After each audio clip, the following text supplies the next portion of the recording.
254 was formed in the meantime of getting a new park set up for the Waco area. The old park at the JC Park was demolished due to lack of maintenance and wear and tear on the park. The city had no intentions of moving forward with a new facility for the skaters in town unless a nonprofit was formed. So we stepped up with some of the local parents of the skaters and formed skate254.org, which is a nonprofit that provides access for fundraising and also grants for the city of Waco and the Waco Skate Park.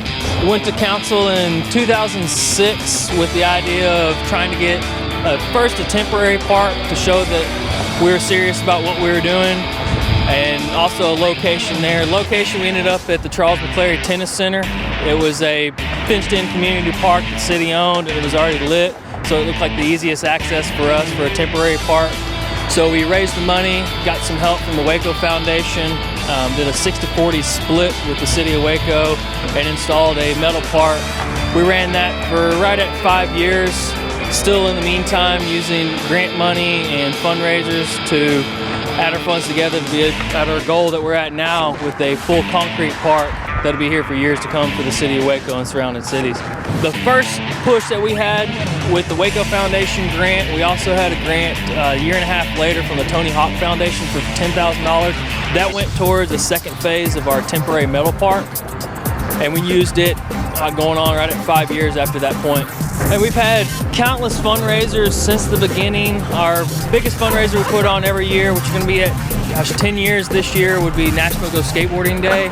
It's a national holiday for skateboarding on June 21st. And what we do is we hold competitions, concerts, and bring in gate fees to be able to help with the donation process and get into the funding. The biggest push for the new park here at Sul Ross was a grant from Texas Parks and Wildlife, which Mr. Jim Dunham helped secure that for us. The grant was originally for $2.1 million. After budget cuts and everything, got us down to $1.7 million.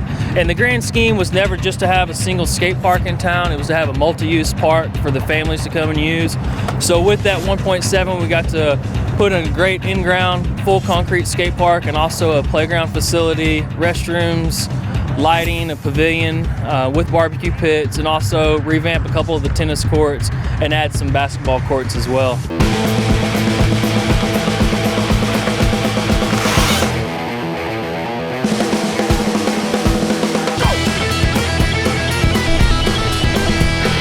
The skate park that we have here today at Sul Ross is going to be night and day from what we started with our metal temporary park, which is a modular park. You'll find the metal temporary parks around quite a bit in the state of Texas and up north, mainly because it's a easy fix for a short-term problem with the skate park. You can put them in there on top of an old tennis court, prefab, and let it rip.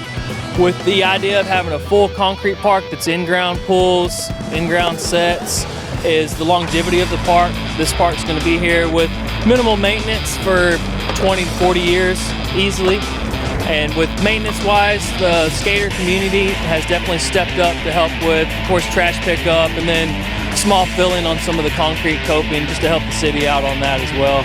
The park's been a great push to get everybody back together in the skate scene in Central Texas, because therefore, right at 3 years, we didn't have anywhere to go, anywhere to call home for us skaters. So we were pushed out to the streets, which street skating essentially is illegal.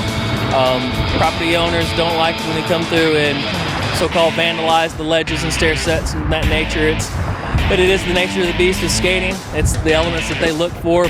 So with the new park here, we've got stair sets, we've got ledges, we've got full-size bowls that get up to the 8-foot range. So we've got areas for children starting out at 3 to 6-year-old up to myself. I'll be 31 here this year, and still being able to get out here and enjoy it and progress is the main thing.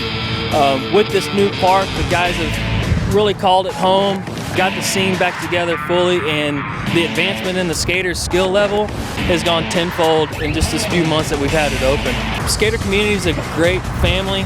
Everybody's looking out for each other, everybody's got their back, and that's why you see the park, one of the cleanest parks in town, because they have, it's their home. They're here every day, they clean up trash and keep the riffraff out, which is great.